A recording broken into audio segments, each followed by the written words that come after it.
শান্তর সঙ্গে আমার কমিউনিকেশন যখন তিনি প্রথমে দল থেকে বাদ পড়লেন তখনই শান্তর সঙ্গে আমার কমিউনিকেট হয়েছে। So we are clear about what we are looking for and what he need to do to come back.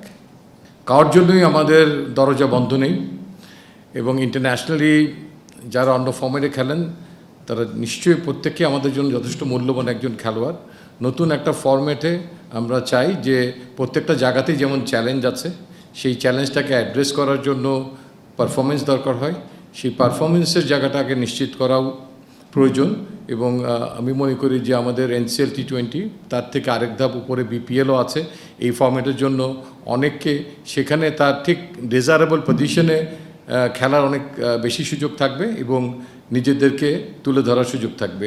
আর এই প্রসঙ্গে একটা কথা বলি, হয়তো অনেকের মনে প্রশ্ন সেটা আছে, কোনো একটা জায়গায় যখন কেউ নির্বাচিত না হন কিংবা কেউ তার জায়গাটা হারান, আমার মনে হয় যে আমাদের পাশাপাশি প্রত্যেকেরই থেকে নিজের থেকে একটা উপলব্ধি আসা উচিত, আমি কেন জায়গাটা হারাচ্ছি এবং আমি কি করলে আমার জায়গাটা পুনরুদ্ধার করতে পারবো। এই ডিপ ডাইভ থিঙ্কিং প্রসেস আমার মনে হয় যে একতরফা হওয়া উচিত না, যে সিলেক্টররা বলে দিবে এই কারণে তুমি বাদ যাচ্ছ। আমার মনে হয় যে আত্ম উপলব্ধির জায়গাটা ইজ ভেরি ভেরি ইম্পর্ট্যান্ট, যে পাশাপাশি যদি দুই পক্ষই চিন্তা করে তারপরে যদি কোনো উইন্ডো খোলা থাকে সেটার জন্য আমরা তো সবসময় তাদের সঙ্গে কথা বলতে রাজি আছি।